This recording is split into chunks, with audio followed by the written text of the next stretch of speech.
Welcome back. Another video session regarding agency, and in particular, this one is the disclosure regarding real estate agency relationships. What I want you to know before we get started is simply this. This session is not about agency itself, but rather the disclosure of real estate agency. I will throw a couple of things in, but I'm going to resist and try to stick straight to the form itself. Now, here's what we do know that is required of us as real estate licensees in the state of Michigan. That is we are to disclose prior to the exchange of any confidential information, that disclosure in writing as to what our relationship is to the buyer, the seller, the party involved in this real estate transaction. Now, I'm just going to read, and then we'll talk about these sections as we go along and kind of break them down to where we can make more sense of them in simple terms. Here's what it says. Mr. Buyer, Mr. Seller, Mrs. Buyer, Mrs. Seller, before you disclose confidential information to a real estate licensee regarding a real estate transaction, you should understand what type of agency relationship that you have with that licensee. A real estate transaction is a transaction involving the sale or lease. First part I want you to catch.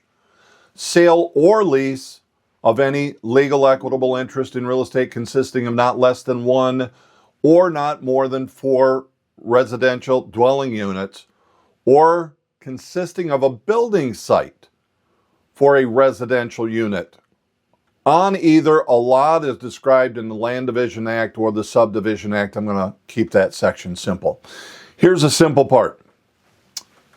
If we're dealing with residential property, vacant land, or 1 to 4 family residential dwelling units, we must disclose.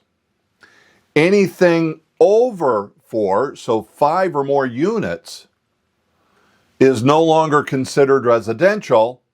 Those 5 plus unit developments are considered commercial and do not require agency disclosure. So let's continue to proceed on this, and it says that an agent providing services under any service provision agreement owes at minimum the following duties to that client. The exercise of reasonable care and skill and represent the client carrying out responsibilities of the agency relationship. The performance of the terms of the service provision agreement. By the way, defining it, meaning this, a listing agreement or a buyer representation agreement. C, loyalty. D, compliance with the rules, the laws, the regulations of this state and any applicable federal statutes or regulations. Referral of the client to other licensed professionals for expert advice related to material matters that are not within their expertise. A real estate licensee does not act as an attorney, a tax advisor, a surveyor, appraiser, environmental expert, or structural mechanical engineer, and you should contact professionals on these matters. So we are disclosing to them that we are real estate professionals. We don't do these other things. An accounting of timely manner of all money and property received by the agent in which the client has or have an interest. Along with that, confidentiality of all information obtained within the course of the agency relationship, unless disclosed with the client's permission or as provided by law, including the duty not to disclose confidential information to any licensee who is not an agent of the client. I hope what you're catching is it sounds like these are your fiduciary responsibilities. So, second part of it says, any real estate broker or real estate salesperson acting pursuant to a service agreement shall provide the following services. When the real estate broker or real estate salesperson is representing a seller or lessor, the marketing of clients in the manner agreed upon in the service provision agreement. You're going to work the way that you've agreed. Acceptance of it, delivery and presentation of offers and counteroffers to buy, sell, or lease the client's property, or the property the client seeks to purchase or lease, assistance in developing, communicating, negotiating, and presenting offers, counteroffers, and related documents or notices until the purchase or lease agreement is executed by all parties and all contingencies are satisfied or waived. It continues on. After execution of a purchase agreement by all parties, assistance is necessary to complete the transaction under the terms specified in the purchase agreement. And for a broker or sales associate broker who is involved at the closing of a real estate or business opportunity transaction, furnishing or causing to be furnished to be buyer and seller a complete and detailed closing statement signed by the broker or associate broker, showing each party all receipts and disbursements affecting that party. So those are the duties under Michigan laws. Now, the next section, gang, is really describing the types of agency that they could run into and describes so that they know when we disclose what it will be. So a seller's agent. Guys, read this. I don't want to waste your time right now. The simple and obvious part is you owe your fiduciary duties to the seller as a seller's agent. I'm going to do the same thing here, guys. I'm not going to read it. You have the paperwork in front of you. A buyer's agent holds all of their fiduciary duties only to the buyer whom they represent. A dual agent, now let's read this part because I believe this is important.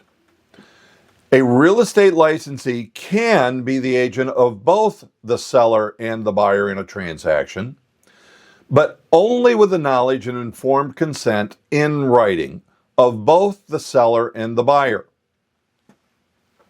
Now, if you've been going through all of the videos and you watched all of the paperwork videos, you know that you have the right to do it via both the listing agreement with a seller and the buyer agreement with a buyer. You have the permission. But what we have to do is to redisclose when that happens. In such a dual agency situation, the licensee will not be able to disclose all of the information to either seller or buyer, and as a dual agent, the licensee will not be able to provide the full range of fiduciary duties to the seller or buyer. The obligations of a dual agent are subject to any specific provisions set forth in any agreement between the dual agent, the seller, and the buyer. So, disclosure is the key. We have another video that describes how to and what form to use when we have a dual agent situation. Make sure you're watching them all, guys. Transaction coordinator. This is an important one. A transaction coordinator is a licensee who is not acting as an agent of either the buyer or the seller. So guys, a transaction coordinator, as we need it to be, this term used for agency, is a licensee. But they are not acting as an agent of either the seller or the buyer, yet they're providing services to complete a real estate transaction. The transaction coordinator is not an agent of either party and therefore no fiduciary duties to either party. I'm just going to tell you that these days, a transaction coordinator is a rare situation. In other videos, I've described what and how to do, who to talk to, but in the end, it's not something that I believe that we are ever really going to run into. It's a rare situation. Talk with you again, your branch manager. Now, here's the important part. Our company is a designated agency company. Therefore, we're going to get down to here and know that this is always checked. It never changes. I'll cover that in a moment. In previous videos, we have described what the designated agency is. It deals with the agent and the one agent who's designated to represent. Now, could there be two or more? Yes. But we're talking about being designated to represent. And that is our company. So, if I'm sitting down with a seller and I disclose and I'm representing the seller, I'm there to ask for a contract, I am going to be checking off seller's agent. We are not a limited services agreement company. We don't provide limited services. We are a full service organization. So you're either a seller's agent or a buyer's agent. There are going to be the occasions where you will be a dual agent. We now understand fully what a transaction coordinator is. And that none of the above, guys, it's what it says. I have never had to check it off, and I've not been able to come up with a situation where you may have to. The bottom one to this section is where either we're going to go, I am a designated agency company. This is the company real disclosure that we are acting as a designated agent. And here's the rest of what it says. Only the licensee's broker and named supervisor broker have the same agency relationship as the licensed named below. If the other party in a transaction is represented by an affiliate licensee, otherwise another one of our agents, then the licensee's broker and all named supervisory brokers shall be considered disclosed consensual dual agent. Now again, that's dealing with the broker and the named supervisory broker. Normally that's your branch manager. Where I want you to go now is to know this, that we have one session in the HRC Realty Business Development Series, Session 2, where we cover all about agency. We're going to ask a lot of questions, going to answer those questions, and take care of a lot of the myths and misunderstandings about agency. Not going to cover them today, not in this video. Here's the bottom line. You and whoever else may be designated are going to sign this document. The acknowledgement. This is really kind of interesting how many people don't understand this, but just read it and then we'll kind of break it down. By signing below, the parties acknowledge they have not, or that they have received and read the information in this agency disclosure statement and acknowledge that this form was provided to them before the disclosure of any confidential information. And then in the bold letters, it says, this is not a contract.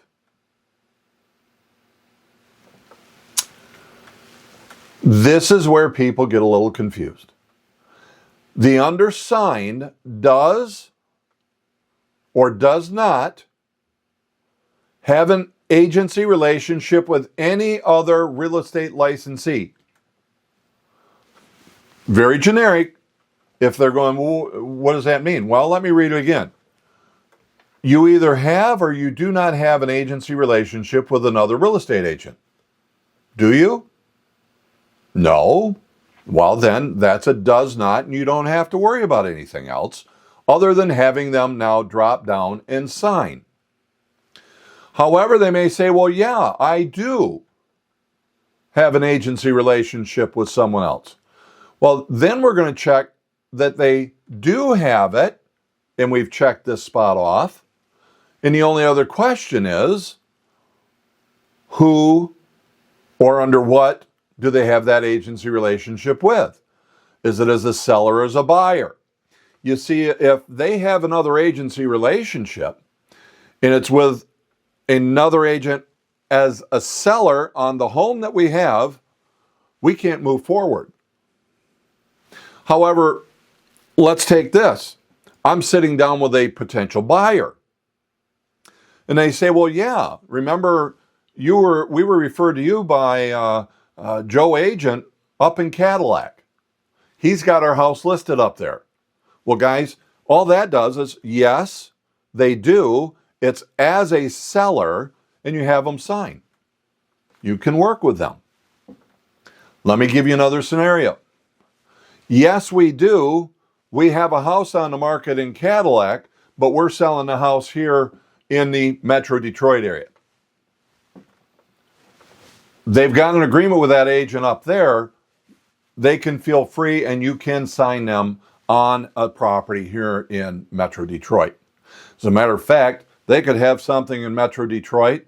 They could have it in Lansing. They could have it in the location where you're at, but it's on a separate property. You can still work with the individual because it's on a different property. Bottom line, we're going to have them sign. And guys, jump in on session 2 of the HRC Business Development Series, the BDS. That's where we get to talk all about the agency. This was simply to understand the form that you got in front of you.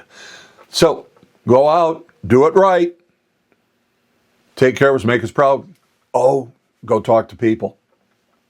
See you soon.